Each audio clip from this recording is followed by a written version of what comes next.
Hello everyone, welcome to Fiza Academy. I am Fiza Sheikh and I will be your guide on this learning journey. So last lecture में हमने देखा था forms of business organization.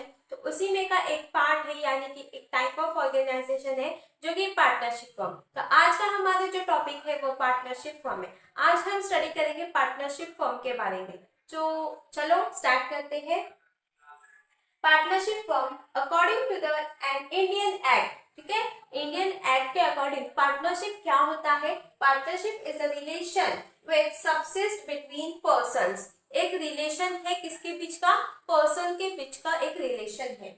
Which persons who have agreed to combine their property, labor और skills. यहाँ पे जो persons होते हैं, जो persons क्या कर रहे हैं, आपस में एग्रीमेंट कर रहे हैं, वो क्या करते हैं, उनकी प्रॉपर्टी को कंबाइन करते हैं, उनके लेबर को, उनके स्किल्स को यहाँ पे क्या किया जाता है, कंबाइन किया जाता है in some business and to share the profit therefrom between. और जब वो स्किल्स को, प्रॉपर्टी को जब कंबाइन करते हैं, एक साथ लाते हैं, ठीक है, तो उससे जो कुछ भी प्रॉफिट जनरेट होता है उसको आपस में क्या किया जाता है, शेयर किया जाता है. इसको समझते हैं एक इजी एग्जांपल से. टीचर ने हमको स्कूल में एक एक्टिविटी, ग्रुप एक्टिविटी करने के लिए अलॉट कर दिया. अब हम क्या करते हैं, हमारा थोड़ा थोड़ा प्रॉपर्टी यहाँ पे इन्वेस्टमेंट करते हैं, यानी थोड़ा थोड़ा पैसा हम कंट्रीब्यूट करते हैं. सारे जितने ग्रुप मेंबर्स है वो सारे क्या करेंगे, उस एक्टिविटी को करने के लिए, उस प्रोजेक्ट को कंप्लीट करने के लिए थोड़ा थोड़ा अमाउंट इन्वेस्ट करते हैं. और जो कुछ भी रिसोर्सेस हमें नीडफुल होते हैं, नेसेसरी होते हैं, बाय करने होते हैं, उसको परचेज करते हैं. उसके बाद अभी जिसकी ड्राइंग अच्छी है उसको ड्राइंग का वर्क दे देंगे. ठीक है, जिसका हैंडराइटिंग अच्छा है उसका हैंडराइटिंग का वर्क दे देंगे, जिसको कलरिंग अच्छा है उसको कलरिंग का दे देंगे. तो ऐसे स्किल्स के अकॉर्डिंग उनको क्या किया जाता है, वर्क अलॉट किया जाता है आपस में. उसी तरह कोई एक अकाउंटिंग में अच्छा है तो अकाउंटिंग का वर्क संभालेगा, एक टेक्नोलॉजी में अच्छा है तो वो टेक्निकल वर्क संभालेगा. तो इसी तरह जो पार्टनर्स है, ठीक है, उनको भी आपस में जो स्किल्स है वो स्किल से अकॉर्डिंग उनके आपस में जो भी वर्क है वो क्या दिया, क्लासिफाई किया जाता है.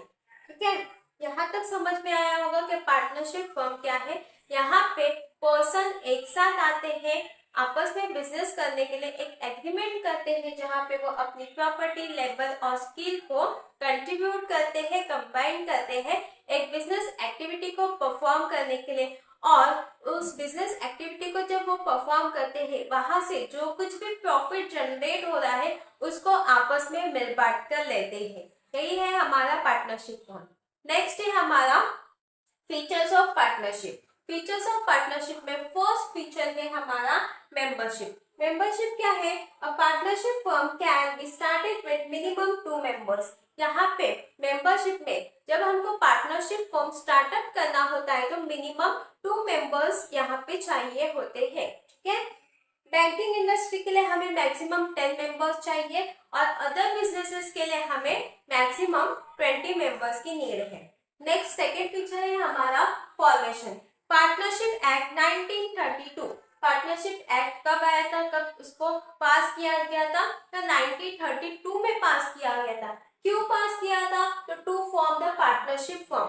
पार्टनरशिप फर्म को स्टार्ट करने के लिए, एग्जिस्टेंस में लाने के लिए पार्टनरशिप एक्ट 1932 को पास किया गया था. There must be an agreement between the partners to run business. यहाँ पे जो पार्टनर्स होते हैं उनका आपस में एग्रीमेंट होता है, आपस में वो एग्रीमेंट करते हैं एक बिजनेस को रन करने के लिए, एक बिजनेस एक्टिविटी को रन करने के लिए, चलाने के लिए. थर्ड फॉर्म है हमारा, यानी कि थर्ड फीचर है हमारा liability. They are jointly and individually liable for debt payments. यहाँ पे जो कुछ भी लायबिलिटी है, खर्चा है, एक्सपेंसेस है हमारे, इसके लिए हम सारे पार्टनर्स रिस्पॉन्सिबल हैं, यानी कि सारे पार्टनर्स यहाँ पे क्या होते हैं, लायबल होते हैं. तो हर एक पार्टनर की जो लायबिलिटी होती है वो अनलिमिटेड होती है. हम सबने जॉइंटली उस लायबिलिटी को बेयर करना है. ठीक है, आगे है risk bearing and profit sharing. Risk and profit are share among the partners. यहाँ पे जो प्रॉफिट और जो रिस्क होता है इसको पार्टनर्स में शेयर किया जाता है. कोई अनसर्टेन इवेंट आ गया, कोई लॉस हो गया, कोई खतरा आ गया तो सबने मिलकर क्या करना है, उसको बेयर करना है। कोई अकेला पर्सन उसको बेयर नहीं करेगा। यहाँ पे हम पार्टनरशिप फर्म में है तो हम सारे पार्टनर्स की जिम्मेदारी है प्रॉफिट को बेयर करने की और रिस्क को भी बेयर करने की। अगर एक पार्टनर की वजह से प्रॉफिट जनरेट हो रहा है तो वो पार्टनर सारा प्रॉफिट लेगा क्या? नहीं, वो आपस में डिस्ट्रीब्यूट किया जाएगा सारे पार्टनर्स में। उसी तरह एक पार्टनर की वजह से लॉस हो रहा है तो वो पार्टनर जो कुछ भी लॉस हुआ है वो भी पार्टनर्स में क्या किया जाएगा, शेयर किया जाएगा। यानी कि रिस्क और प्रॉफिट आपस में शेयर किया जाएगा पार्टनर्स में। नेक्स्ट है continuity. If one partner leaves और something happen to them, the partnership ends but the other can restart it.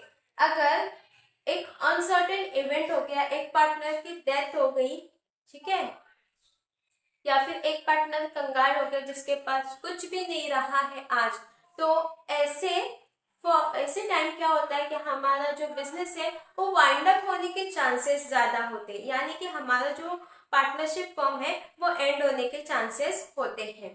तो यानी कि अगर एक पर्सन की डेथ हो गई तो हमारा जो बिजनेस है, हमारा जो पार्टनरशिप फर्म है, वही वाइंड अप हो जाएगा, वहीं पे एंड हो जाएगा। बट यहाँ पे हम उस पार्टनरशिप फर्म को रीस्टार्ट कर सकते हैं बाय एडिंग न्यू पार्टनर्स। ठीक है। नेक्स्ट है mutual agency. Each partner can respect the whole firm and all partners are responsible for each others action. यहाँ पे जो कुछ भी फर्म का काम है ये सारी हमारी रिस्पॉन्सिबिलिटी है। यानी कि जो पार्टनर उस पार्टनरशिप फर्म में है एज अ पार्टनर, तो उसकी रिस्पॉन्सिबिलिटी है पूरे बिजनेस में काम संभालने की। ठीक है।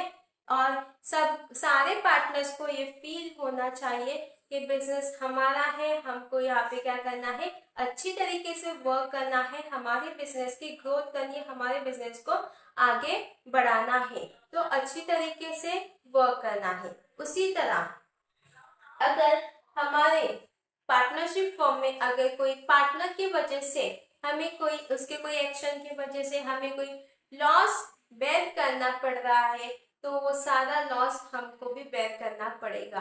यानी कि सिर्फ वो इंडिविजुअल पार्टनर उसके लिए रिस्पॉन्सिबल नहीं है, तो सारे पार्टनर्स उसके लिए रिस्पॉन्सिबल होंगे।